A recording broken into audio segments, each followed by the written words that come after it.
Welcome to the Mucked Up My Self-Care podcast. I'm Jill from New York. And I'm Linda from Tasmania. We are two moms from opposite sides of the world who are living, demonstrating, and helping moms across the world build their self-care asset bank. Ready to dive in? Messy, interrupted, imperfect, and most of all mucked up. Let's get going. Hello.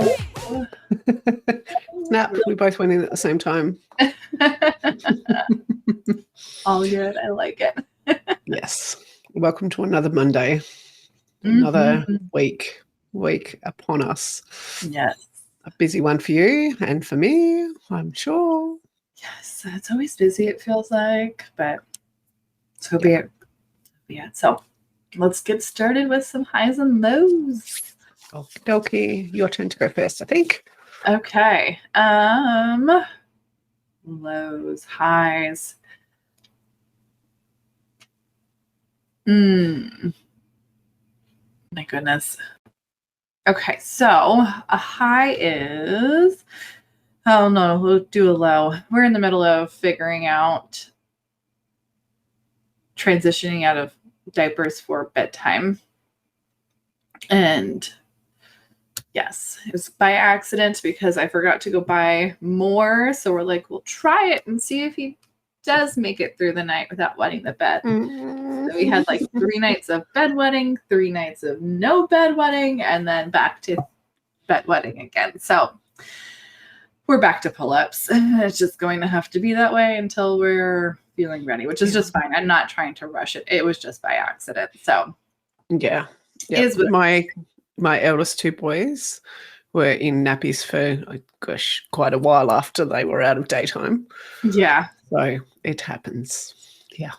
I'm good with it. I just got to go to the store and go buy more now. So that's all. More effort. We tried to give him the option. And that's one thing that that might be my high, is that I'm really like trying to give Declan as many options to make decisions that he wants to as possible.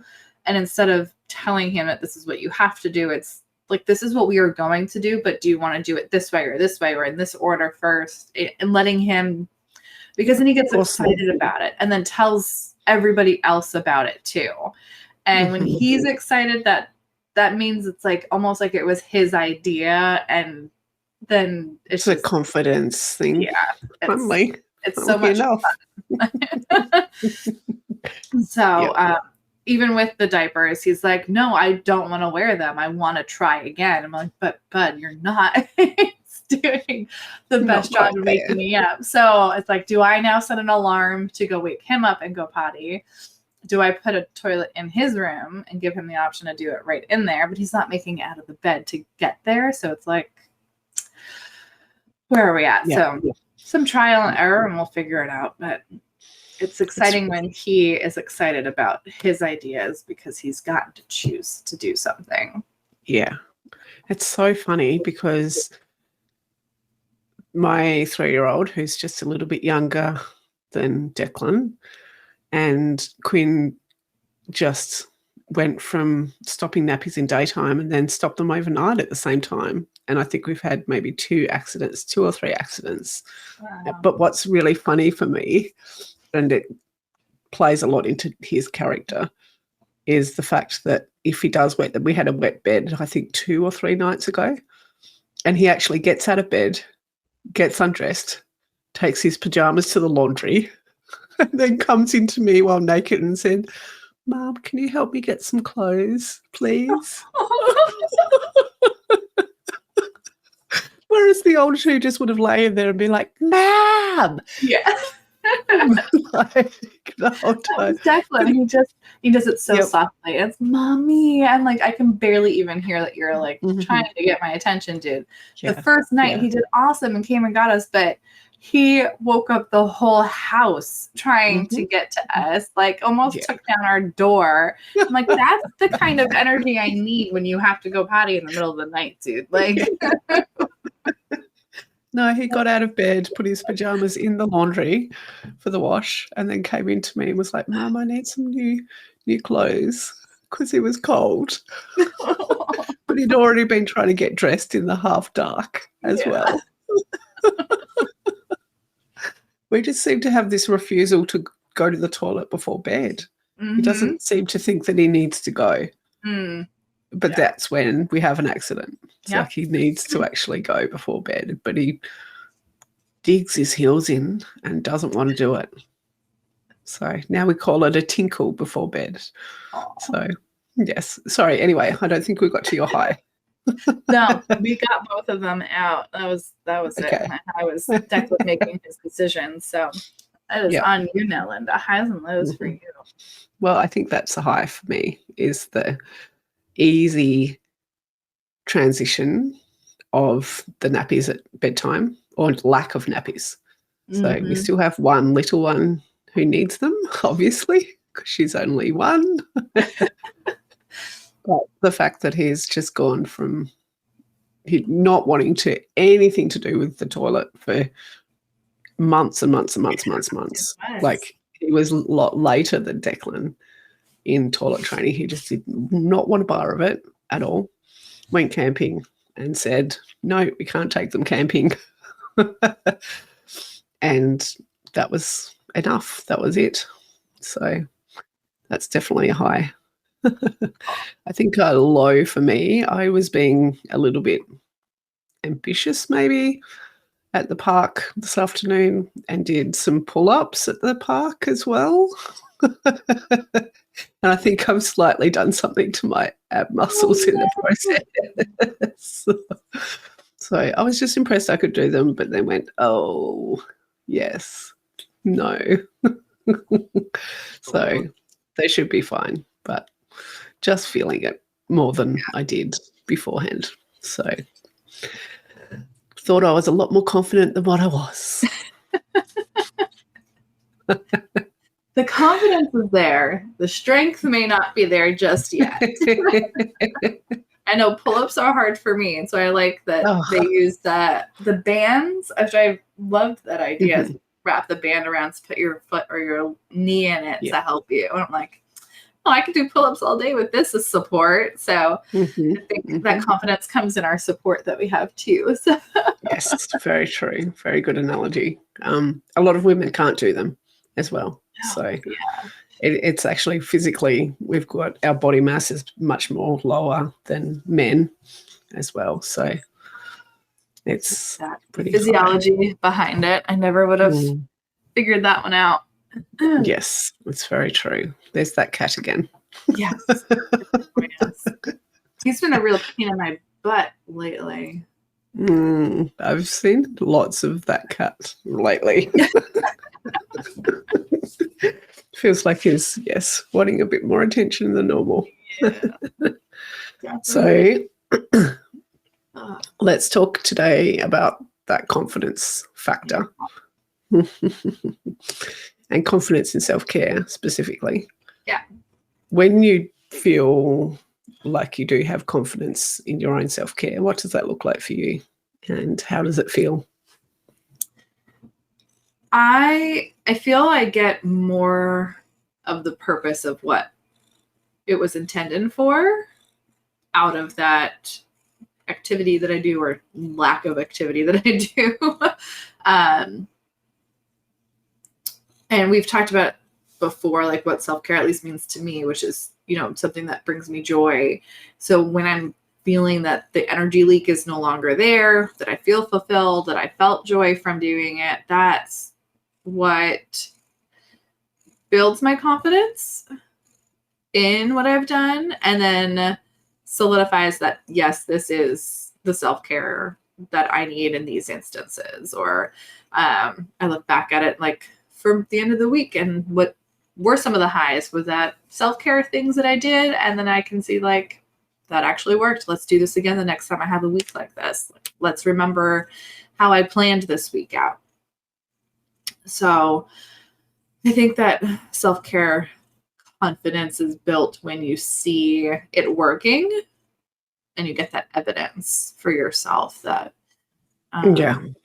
it was what you needed to do. What about for you? I think for me, there's a feeling associated with it, which means that I make it a priority.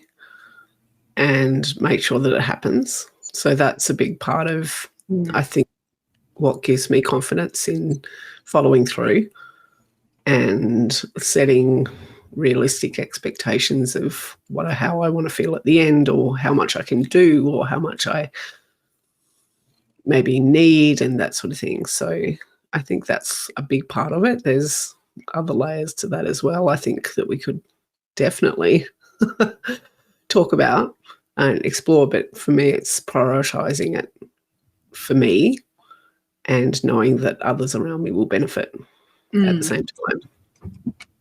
Like seeing that evidence and that living proof, if you like. Proof, yeah. Mm-hmm. So, and it's not always easy. It's not always a lot of practice. Mm-hmm. And some days we muck up. Yep. That's why we're here.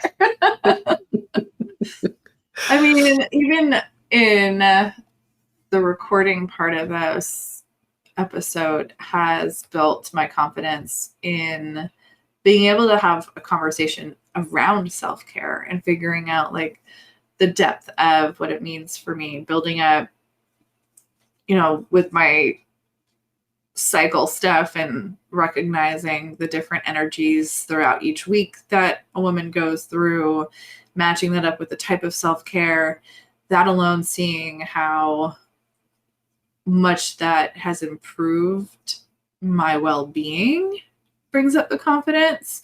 Looking back at 4 years ago when I was newly postpartum and the disaster that my life felt like then, with no self-care, not understanding what self-care was, I would not feel confident in saying I needed self-care then, what kind of self-care would have gotten me in a good place then, or how to even tell someone that I needed self-care. Yeah. That's either. The recognition side of it. So that didn't come overnight. I didn't get that in one night. I mean, we've been doing the podcast for a year, and I'd say even before we started the podcast, I wasn't as confident in my self-care. Sure, I knew more than what I did 3 years before that, but the practice is really what encourages the confidence. And we talk about evidence files on the entrepreneurial side, and I really do think that we can keep an evidence file of the self-care that works for us too, because it makes it a little bit easier for us to go into, what do we call it, a toolbox, or our self-care tool bag, and figure out, well, which ones do we need this week? What's going on this week? When we set up our weeks on our calendars, Linda, you've been doing this too, really well for yourself, is planning the week ahead and seeing, where's all your energy going, and where can you fit in something that's going to give you energy back. And for you, you've been Tetrising your workouts throughout. So, you have a busier day. We might have a podcast recording. So how much time do you need to have buffered in order to go get to your workout?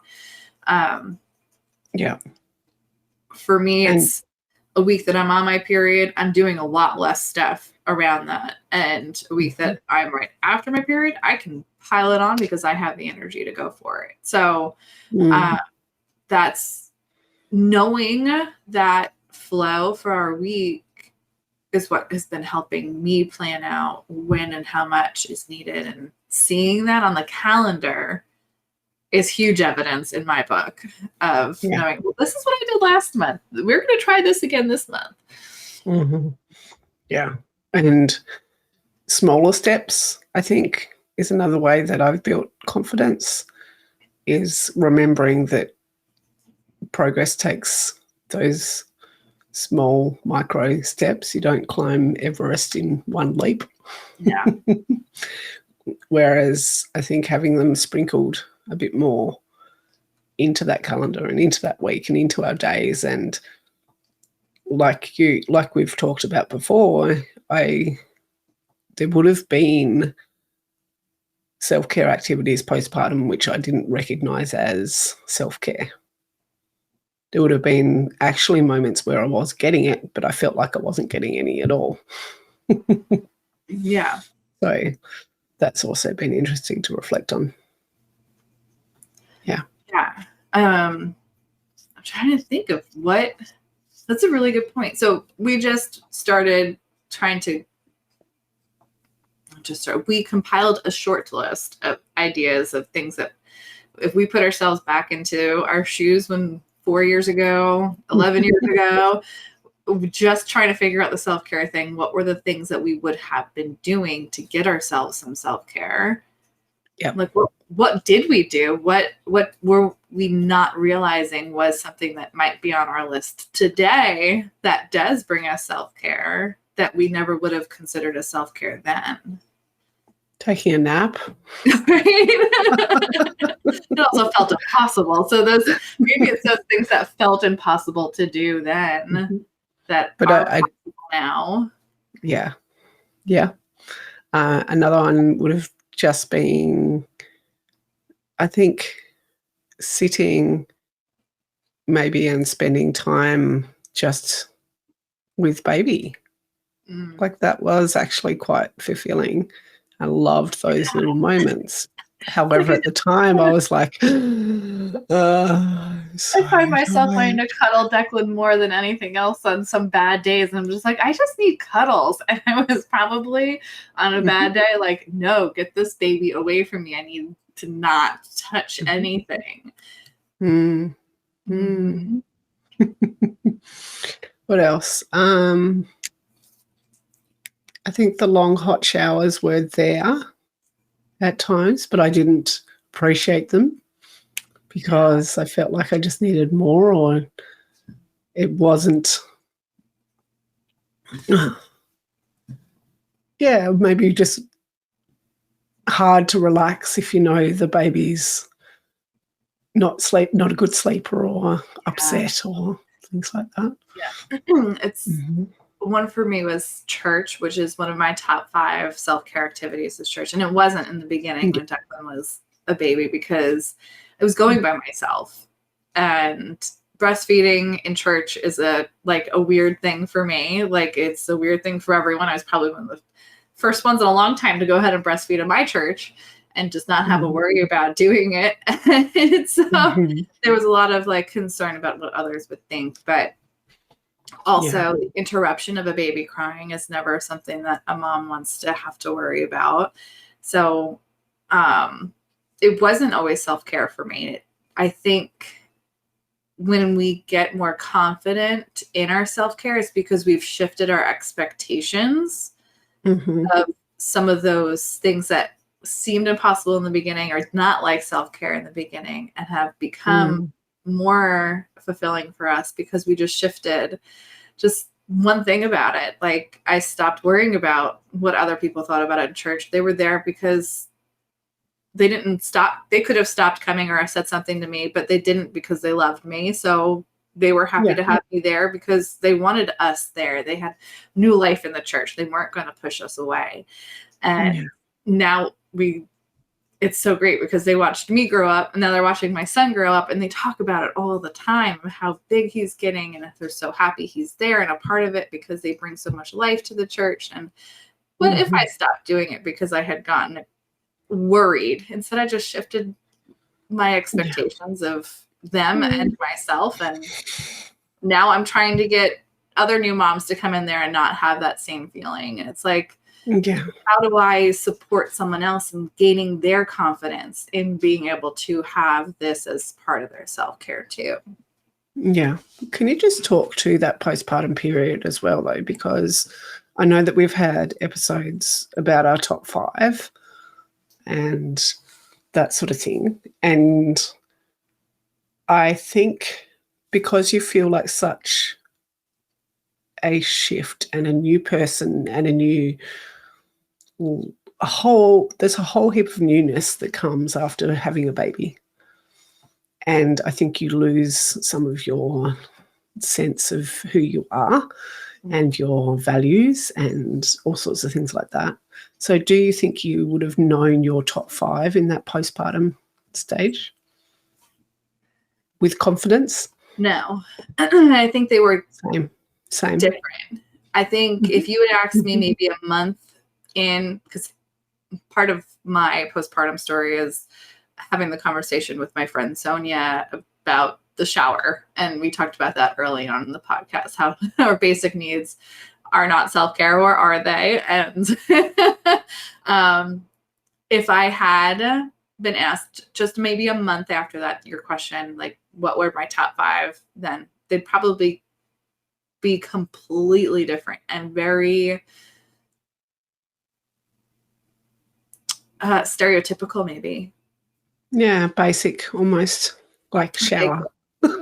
Shower, go get a massage, or go get your nails done, petty, like those almost I want to call them materialistic, but they're not materialistic. It's just like the association I have with it. I don't know what the right word exterior, maybe.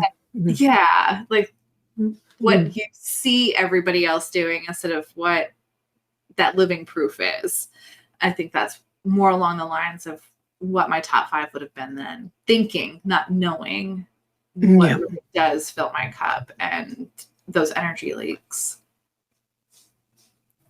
Yeah, absolutely. So if somebody is in that stage and feels like they don't have any confidence at all, what do you think you might be able to, I'm putting it all on you because I know you've got a book coming. What do you think we could, I guess, offer in that stage of if somebody, and it's not necessarily just for the postpartum. No, it's starting out with trying to figure out self-care in general, because I mean, sometimes in menopause it can be also a new shift and new beginnings and lots of that sort of thing happening. So what can we offer as something if somebody doesn't have any confidence in their self-care, do you think? So I think it was funny because in our notes we have how do we gain self-confidence? How do we gain confidence in self-care? And one of the ways that we gained it was having conversations for this podcast in general. Exactly. One of the ways that we enjoy getting some more confidence altogether in like business and other things is listening to podcasts. And I know, Linda, that's one of your things that you've added to the list as well. But I think that might be a really great start. It is such a big thing right now. It's easy to do with a baby on your hip or a toddler running around the house sometimes, or even when you are an empty nester going through something else, like especially like our friend Yvonne's podcast, Late Bloomer Living, like where her whole thing is about ageism and specifically for people in menopause. Like, find something that floats your boat and makes you happy to listen to, because it's easy to do a podcast in a way. It may not be easy to remember to get back to them, but I think it's easy to pop one on. Yeah, very true. Yeah. I think that's a great takeaway, if you like. Yeah. As something that you can do that's fairly practical as well as beneficial for getting more confidence in self-care. And I think we might try to give one of these kind of ideas to the podcast episodes coming up. So stay tuned for the ending and when we tie it in and an idea. But if you can't wait for another episode for some helpful ideas, I think you can email us, and the email should be in the show notes. Yep. If I'm not mistaken. And we have a little list put together of some of the things that, like we were talking about, from when putting ourselves in the shoes back when we were first learning. What were some things that we would easily be able to do, and that did bring us some fulfillment. Exactly. So yes, shoot us a line, shoot us an email, hit send, and we would love to hear from you as well. Well, so your sun is coming up.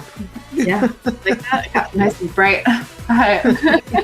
Time for you to go to bed, Linda. And I think until next week, we hope you can unstuck that muck.